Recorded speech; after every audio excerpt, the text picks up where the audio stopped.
Hi, Lisa. Welcome to the Transformation Practice series. This is a brand new series. It's called Women Helping Women Win at Life.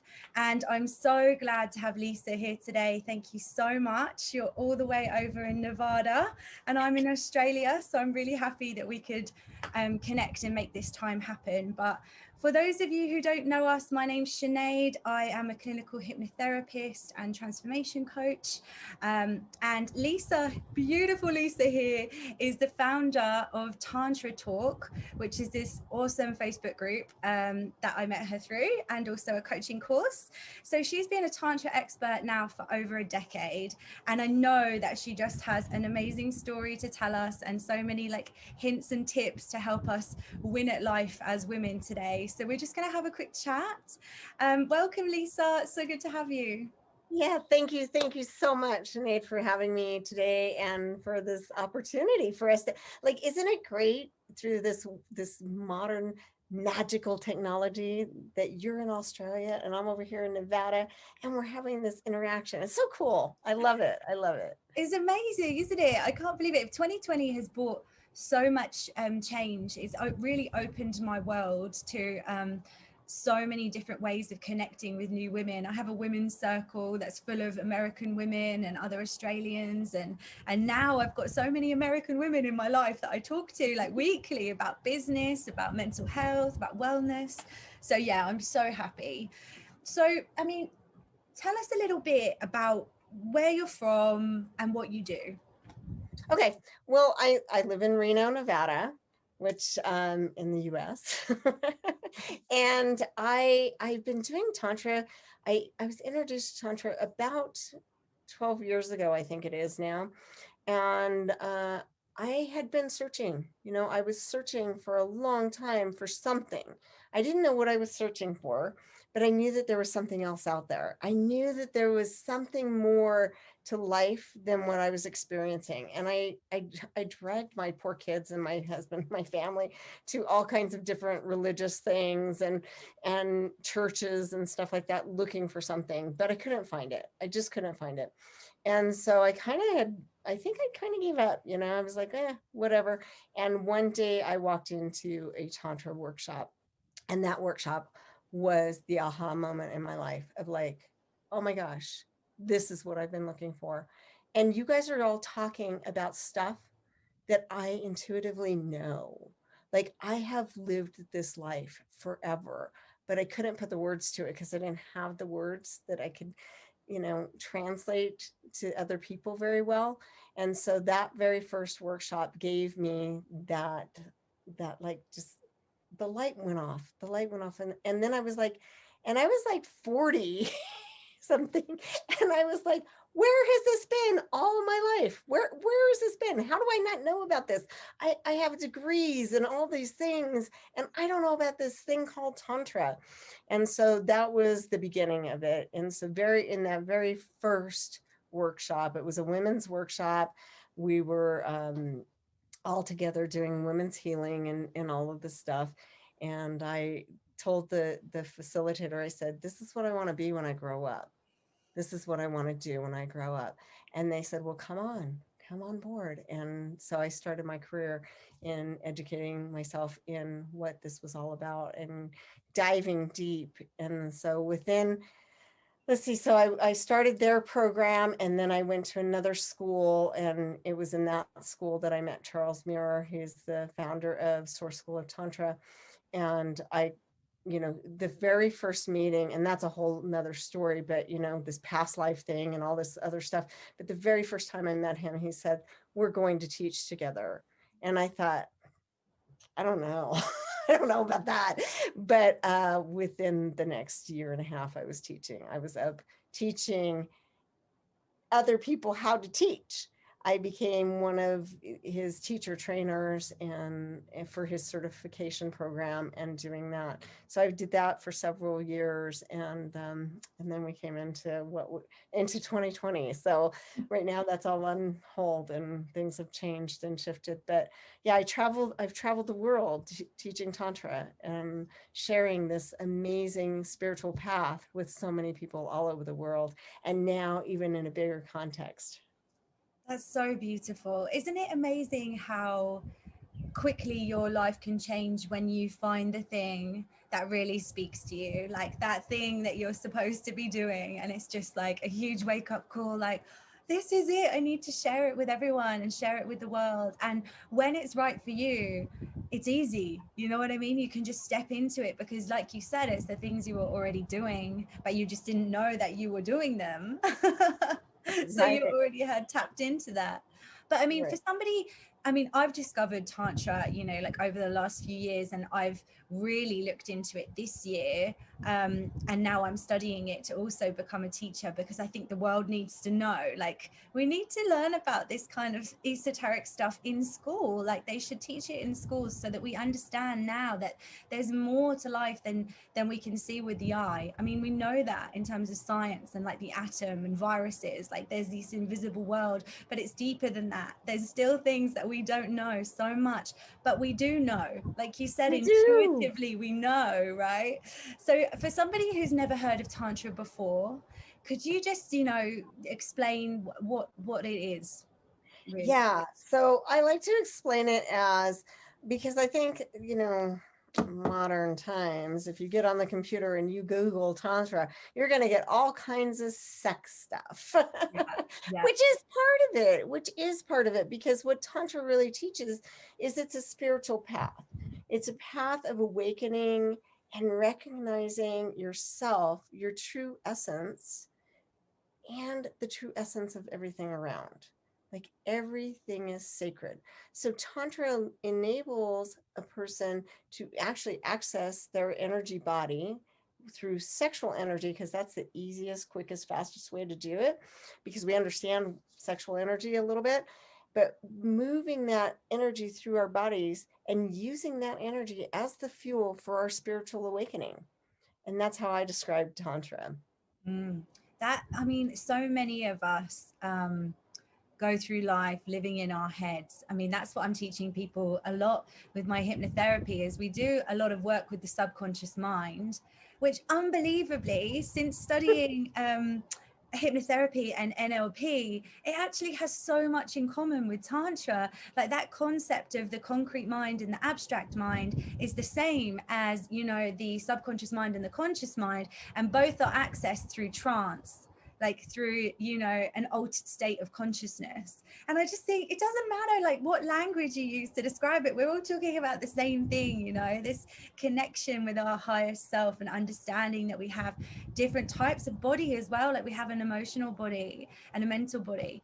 And I just, yeah, I just love it so much. And I think anybody who's been put off, I know that, who was it Sting, like back in the 90s or something, it was like having like, you know, 6-hour orgasms or something. I think that kind of has given Tantra a sort of I don't know, like a dirty, sexy kind of thing. Like, oh, it's a bit like, you know, bondage or S&M, and it's so much more spiritual and deep than that, you know. And I Yeah. really would love to get that across in this conversation. That yes, it's about sexual energy, but we're talking about sexual energy connecting with our life force and our creative energy. We're not just talking about like getting off, you know.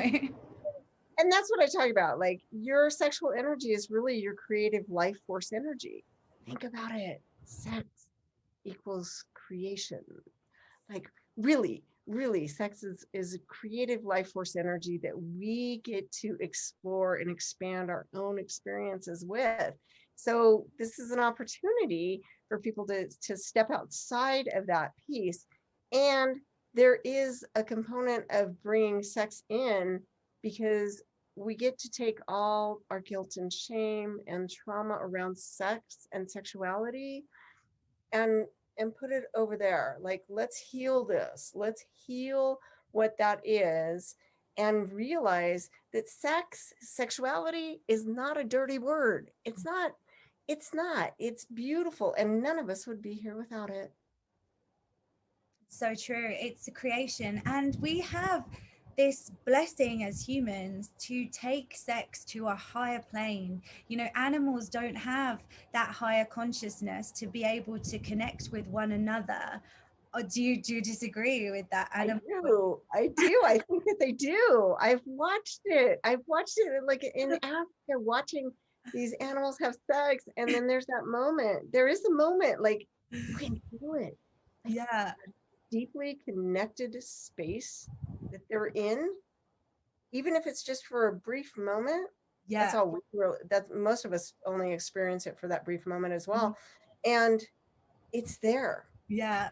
It's there. Well, I And agree. I agree because my dog, Baxter, he's always jealous. He has the fiercest emotions, that come out in his face. He's jealous when myself and my partner are like hugging in the kitchen, immediately jealous. Like there's emotions that they have. I guess what I mean is that like that intention behind, so they might have a kind of conscious connection and that creative energy, but we as humans, we have the opportunity to really put time aside to connect with ourselves sexually and also with our partner, right? So we can actually intend to make this sexual act more than just an act of creation or an act of lust. It can be a real sacred space for connection with each other and reaching like a higher state of consciousness absolutely. and love. And I just love that about Tantra. I think it's so cool. I think we just need to release all of that shame and anxiety about it because it's a beautiful thing. Like It's we should get beautiful. more of that. Bring more, bring Bring more, more. bring more. So tell me, have you always been a spiritual person? Like what was your upbringing like? I have always been a spiritual person. And then there's been the times when I've turned my back Mm, on that piece. Especially, teenage years, when we're going through all that kind of stuff.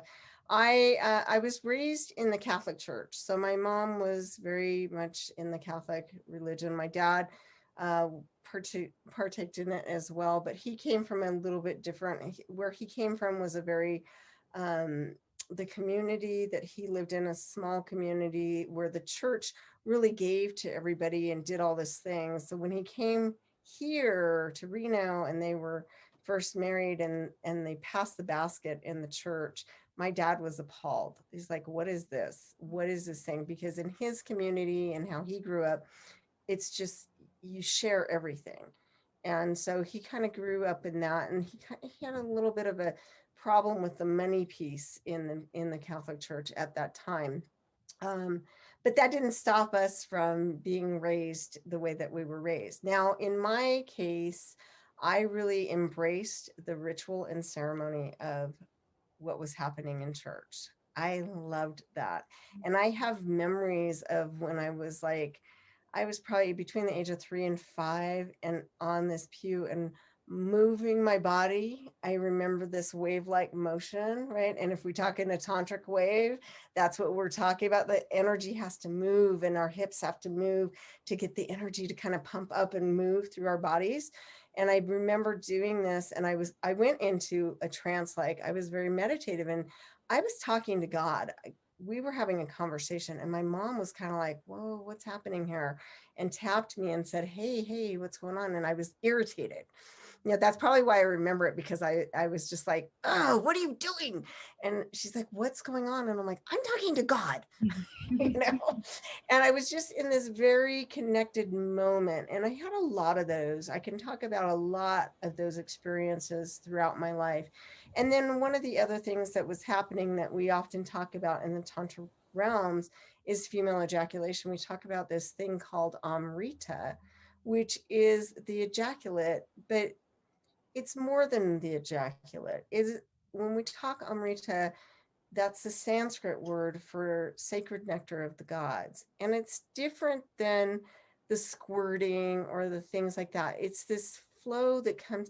I mean, for me, when I feel it, it comes through my crown chakra all the way down my body and flows out. And it can happen in my mouth. It can happen, through my yoni. It just happens all over the place. Well, that was happening to me. And I didn't know, I couldn't put the words on it because I didn't have the vocabulary for what was happening. Now, this was happening in meditation mm, prior to sexual interactions, before I ever had sex. there were times when I would be so deeply in this meditation that this liquid would come through.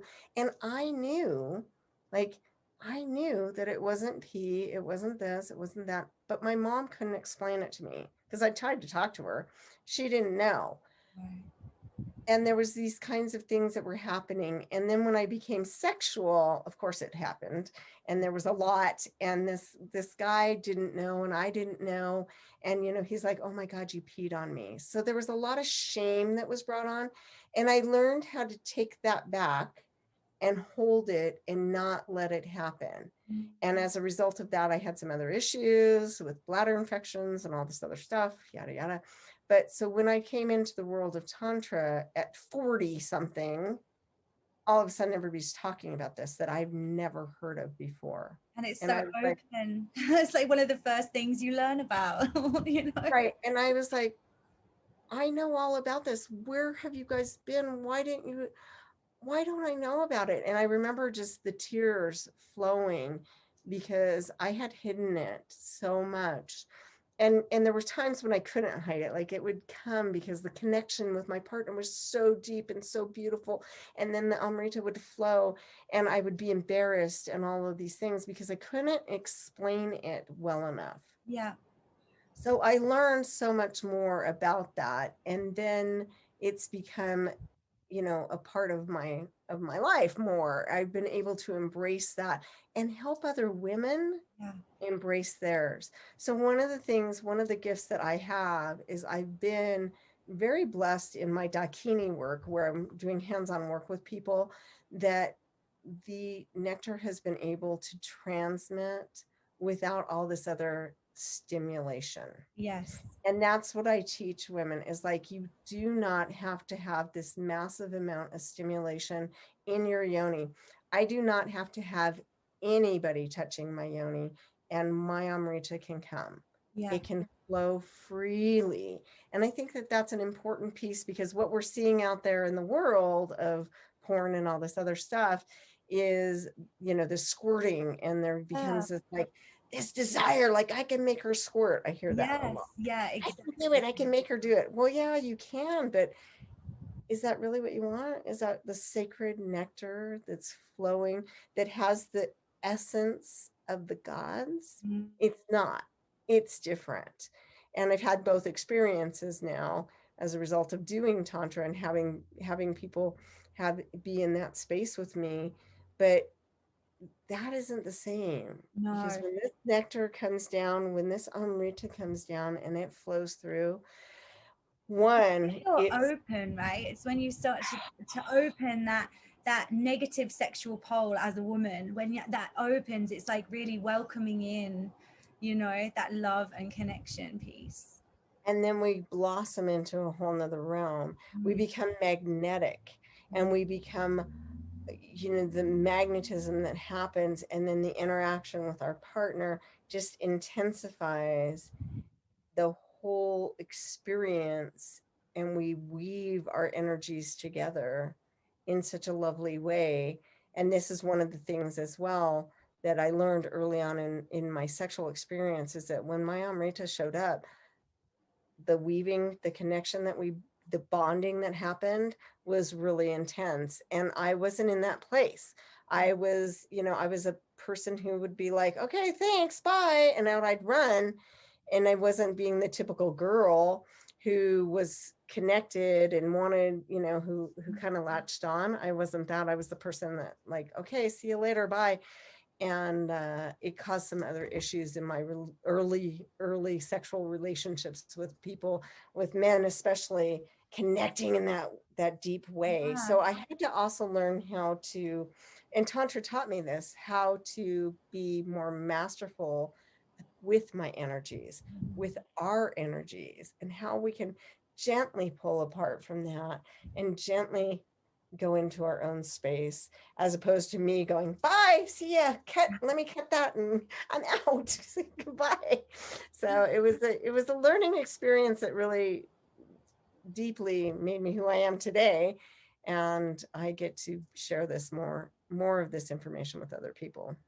And what would you say to a woman who's never experienced Amrita?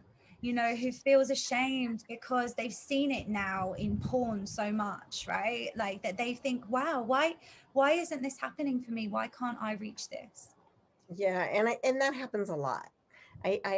So many women come to me and they really are like, I want to have it because it's been, like it's out there and people are making it into this big goal oriented experience. Like you've got to have this. And what I tell women is, number one, if you go chasing it, it makes it harder to happen. Yeah. So we get to learn how to allow and open and be in the receiving mode, be in the total feminine energy of being that pull of energetic flow. And that's the first thing, is learning that. So I teach women how to do it. Yoni egg is one of the things I use, stone eggs for the yoni, to help women connect to that sacred space within their own body and start learning, like start feeling the sensations in the yoni and hooking them up, the neural pathways, hooking them up to the brain, creating that pathway, and that feedback loop is one of the things. And when we start getting into that space, then we can start learning, oh, feel that. And then those sensations, because a lot of times it feels like you have to pee at first. Yeah. Well, if you think about it, the urethral tube, goes through the urethral sponge, which is where this is really happening at, is in that G spot, which is really the urethral sponge. Yeah. And so the sponge starts filling up, which puts a little pressure on that urethral tube. And that's where we urinate from. So it has a similar sensation, and especially initially, to having to pee. And so a lot of women are like, oh my God, I can't pee, during sex or whatever. Yeah, it's almost, we stop it because it's like, oh my God, that would be horrible. And I don't know why that would be horrible, but that's something that society has kind of placed on us in a lot of ways. So we get to explore in that capacity, as well as like, so what if you do? So what if you urinate during sex? So what?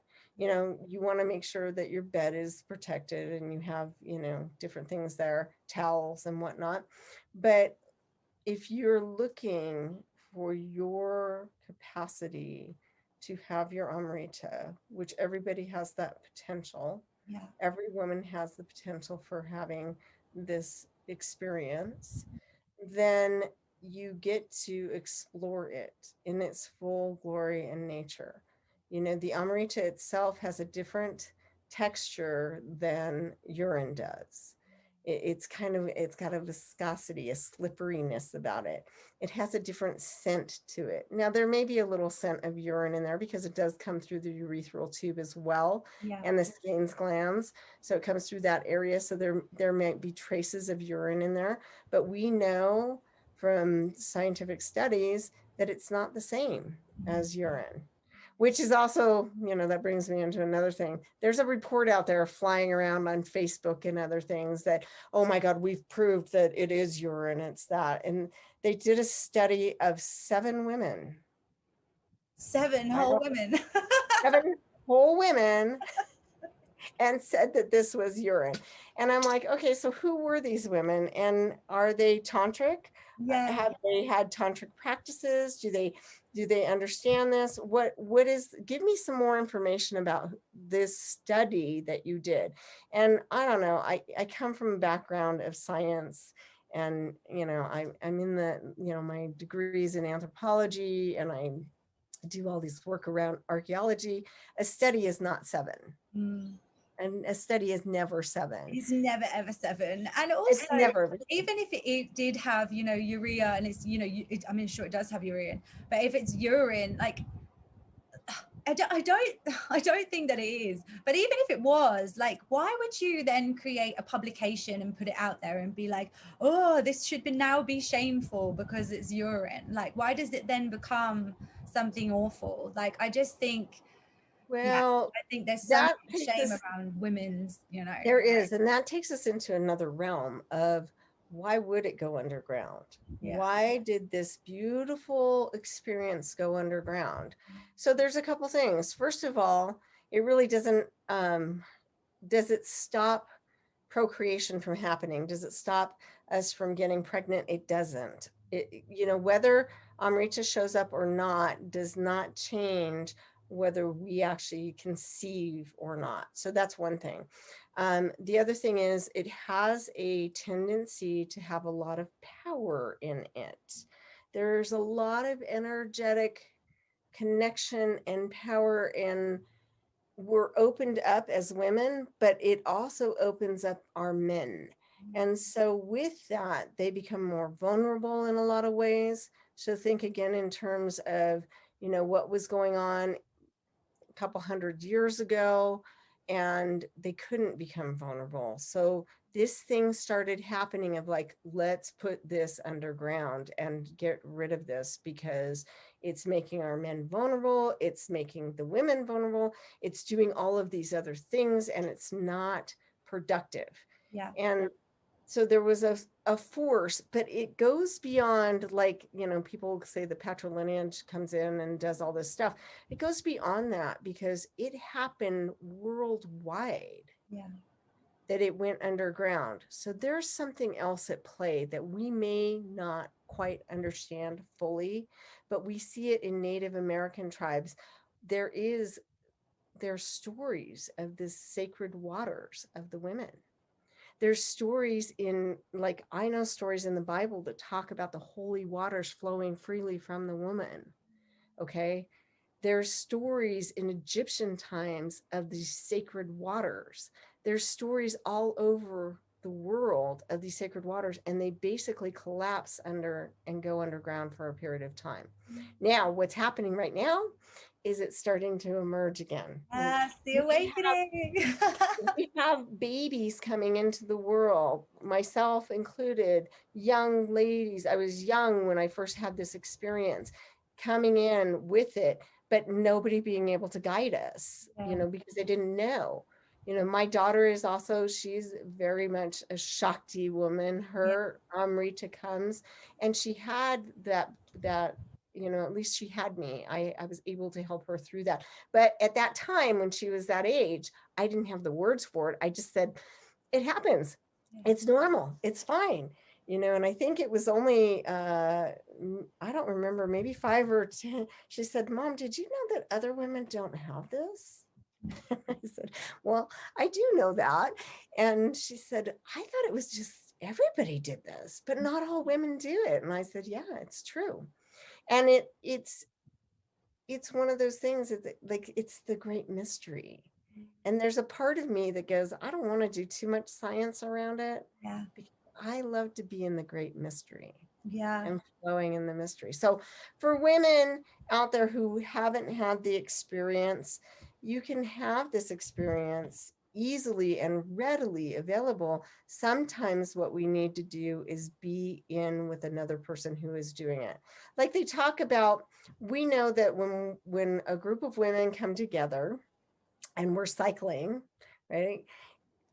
Eventually we start all cycling together, right? The pheromones that get going, all of that stuff. And there's something that brings us together into that space.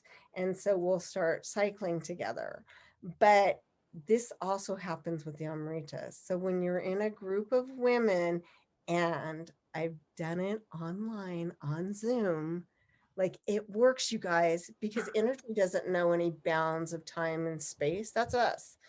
Energy flows. So I've got on a group with women, done the practices. My Amrita flows, and 2 other women also have the experience for the very first time. I'm getting chills. That's For amazing. the very first time. Explain, for those people watching and listening now, intrigued, are they practicing breath work with the movement and the yoni egg? Is that what the process would be? And solo? Because I guess there's some people out there listening thinking, well, I don't have a partner, how can I practice? Yeah. You do.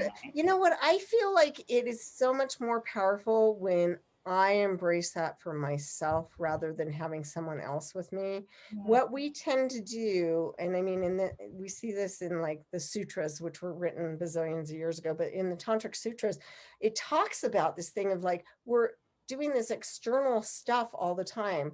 Like, oh, you did this for me. Like, and that's what happens. I see this in my teachings when I'm doing seminars and we're doing these practices and stuff. The women will often come back and say, well, he made my he made me have amrita, he made me do this. I'm like, no, no, no, no, no, it's us. Yeah. So I actually feel like it's a more powerful practice when you learn it on your own. You can do it with a yoni egg, you can do it with a wand, you can do it without anything, but the main components in having this experience is, one, your mindset. You have to open up to the possibility that this can happen, and you have to be free. You get to be free. You get to allow it to flow. So make sure you have your towels and your stuff all there so that it's free. We do movement, like I was showing you before, that movement of the spine, right? If we talk about Kundalini, we can get into that piece, but we want this movement to flow freely. We need breath work because breath work helps open up the cells on a cellular level. We're opening up the cells and opening up our own experience. We're opening up the chakras, the energy centers, so that we're opening all this space so we can flood through, right? The visualization of what is happening in the energy body when we're doing this, opening up the crown chakra and allowing that Amrita, the sacred nectar from the gods, Yeah. what does that look like? What does it feel like? What does it smell like? What does it taste like? All of those things, we put those into our visualization pattern and we bring that and invite it through our bodies. So and obviously, what I say with any tantric practices, you have to have movement, you have to have visualization, you've got to have breath, and you get to have sound, Yes. because the more sound that you bring in, the bigger the better the experience. Which I just shared this the other day. I shared it in a group. If you want bigger and better orgasms, bigger and bolder orgasms, you gotta have sound. Yeah. You gotta make sound, because it creates a vibration that activates that vagus nerve, the access to the whole body. And Yes. so we get to do that and make the sound. So when I teach with women and we're doing it, this particular practice, I do, you can be home by yourself, you can have your screen on, your screen off, whatever it is, because we've already connected. And we've created that energetic field of, this is what we're doing. And this is what the container is. And then it opens up that space to have more experiences happening. Does it happen for everybody right away? No, because that's not everybody's experience. And we get to continue to learn more about it. But it is available to everybody. Yes. It is And that's there. why it's called a practice. It's tantra practice. It's yoni egg practice. It's just getting used to that. And the more that you do it, it's like you said, you're building stronger neural pathways all the time. It's making it easier for your body to connect with your mind and your own intention to allow yourself to open up and flow. So eventually it will happen. And then you'll like surprise yourself and be like, oh, wow, I can't believe I was capable of that, because you finally let go. As often so many things happen in life, like when you're trying too hard to make something happen, you're really constricting the possibility of it flowing through. So Yeah. what would you say is the best thing about Tantra, if you could choose something? Wow. Thanks. Such a massive Well, I think question. it's a tough question, but what I would say is that Tantra has given me the peace to live an orgasmic, blissful life, free of shame and guilt and free of trauma. It's given me the tools to release the trauma, guilt, and shame, and to have a deeper connection with my true self. That's so beautiful. I love that. And I can tell you're just speaking straight from the soul and from the heart when you say that. Thank And you. What would you say to any women out there that are like, oh, I'm afraid, I'm scared to try this. This is too woo-woo for me. This is too spiritual. Right. Well, so it's like anything, there's different levels, right? There's the physical level, there's the mental emotional level, there's the energetic level, there's the spiritual level. So I tend to start people at the physical level because the physical level is where we go.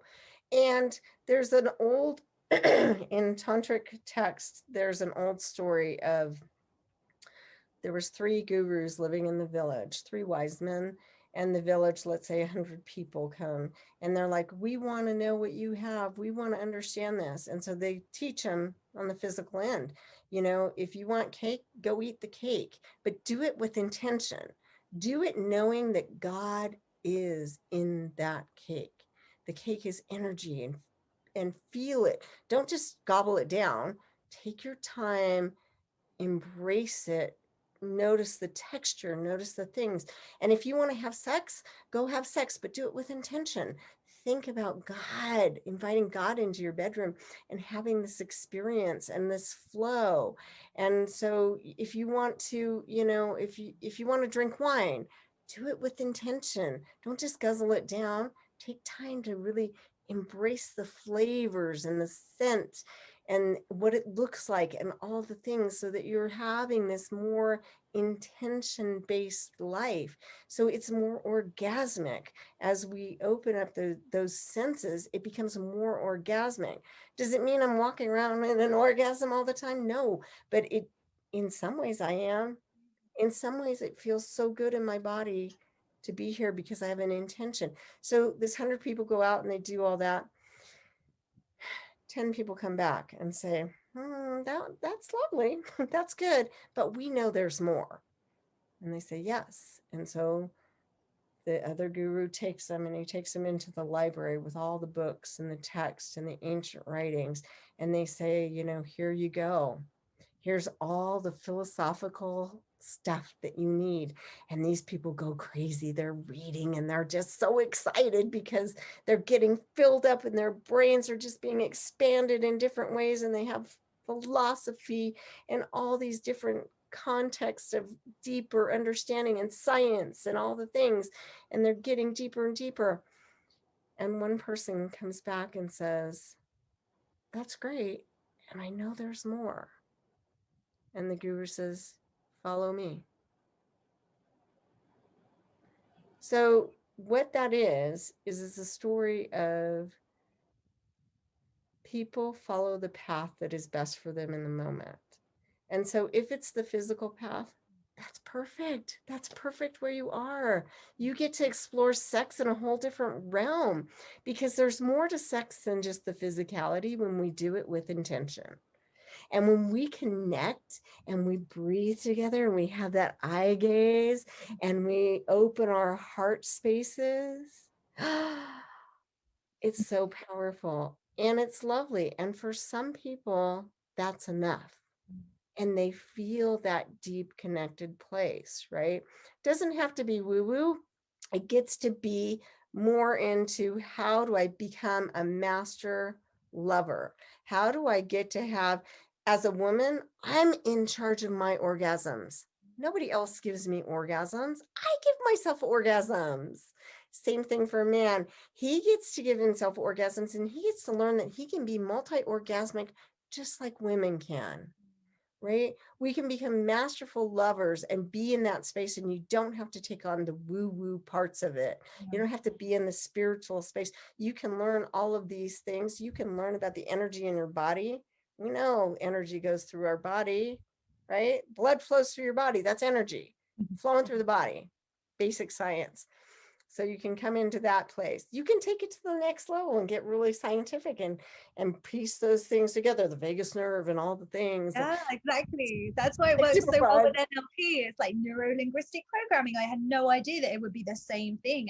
Well, not, you know, not everything about it is the same, but there's really not that much differences. It's just different languages and different perceptions of a concept, right?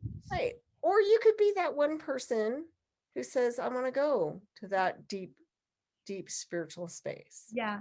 Yeah. And there's people there that can guide people on that journey. So it really is open to any level of what you want to play with and where you want to go. What does it mean to you in this moment? And the thing is it can change. That's the beauty of Tantra, is that all of it is, non-dualistic Tantra really teaches us that we can't talk about it because we have a dualistic language, but non-dualistic Tantra really teaches us that everything is spiritual. No matter what you do, it's all on the spiritual path. Do you choose to call it spiritual or do you choose not to? That's your choice. Yeah. And you get to make those decisions for yourself. And so if I want to go out and be a total slut and just have wild, crazy sex on the physical end, I can do that. And it doesn't take away from this other sacred sexuality piece, because it's always sacred in some way. It's always sacred. But sometimes we just want to have a really good sex Yeah. hardcore, let's get it on. Yeah. And that's okay.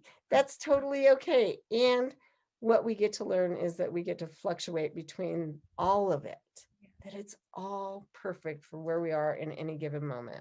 I love that. I love that so much, Lisa. It's so beautiful. It just really releases us all from any anxiety and shame that we have over being the perfect woman, the perfect human on the spiritual path or not, whatever we decide. So that's beautiful. And you touched a little bit on couples work, and I loved what you were saying, about like the eye gazing and the connection.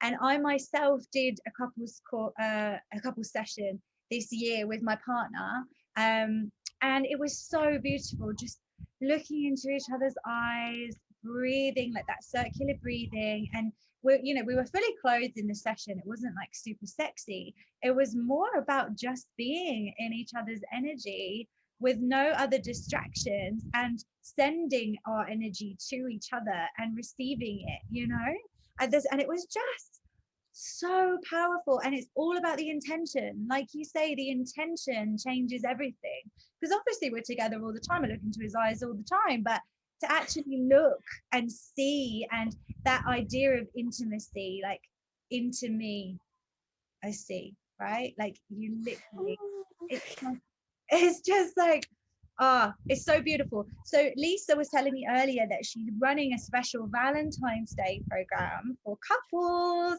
So tell us more about where we can find that, how we can get involved.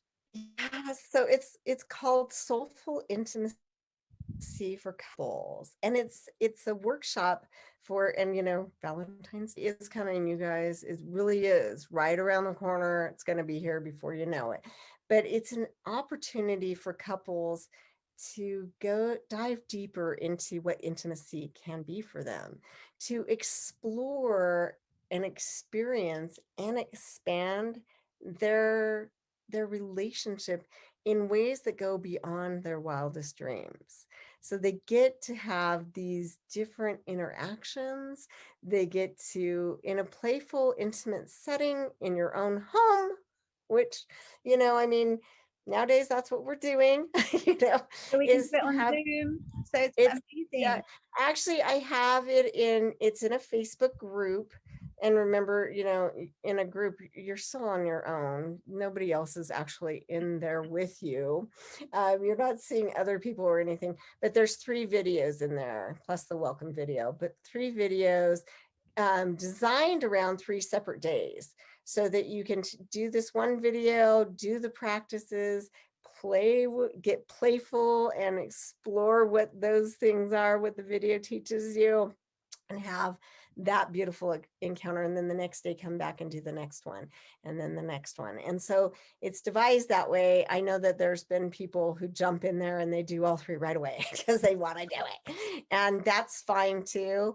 It really is an opportunity for people to do at their own pace what they want to experience and explore, and how they can create a deeper connected relationship and have that intimacy come in. Because we know that when we're fulfilled in our relationship, on the intimate levels, on the connected levels, on sexual levels, intimacy, all of those things, when we come from a place of fulfillment, it just radiates out into everything that we do.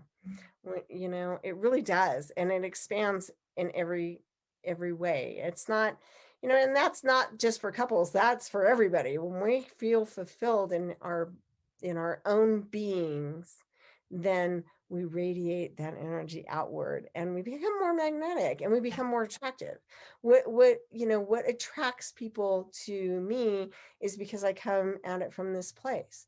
I come at it from a place of living an orgasmic blissful life, and that's what I do. And so this particular course, Soulful Intimacy for Couples, is designed to help couples really engage in their intimacy a little bit more and get in those sexy spaces together. Oh, that sounds so good. Where can we go and find it? Like, can we go to your Facebook group, or where should we go? The Facebook group is called Tantra Talk.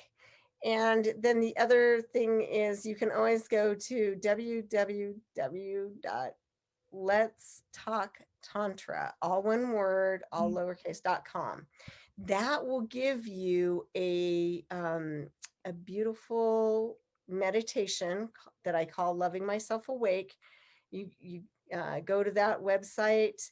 You will get access to Loving Myself Awake, and then all the programs that I have are in there as well. Found it. I just Googled it now. It looks so beautiful. So yes, go Beyond that way. Your Wildest Dreams. Yeah. Beyond Your Wildest Dreams. Yeah. Explore, experience, expand. This way to Tantra land. I love it. Yeah. Thank you. It's so awesome. And so, but like I said, if you go in there, you'll get access to that free video of meditation, Loving Myself Awake, which I tell everybody that's a beautiful meditation, and it just gets you involved in that piece of loving yourself awake each and every day. It's beautiful, right? We get to start here. We get to start with ourselves and then radiate out from within. Yes, I'm so big on that. Self-love. So thank you. This has been an amazing talk. I have learned so much personally. I love you. I respect you. I'm just so thankful that you've shared this with all of us. And yeah, I'll be sure to put Lisa's links as well underneath the video, so you guys can go directly to her website and to her Facebook group, Tantra Talk. And yeah, if you don't have anything else to add, Lisa, then I reckon we can wrap it up for today.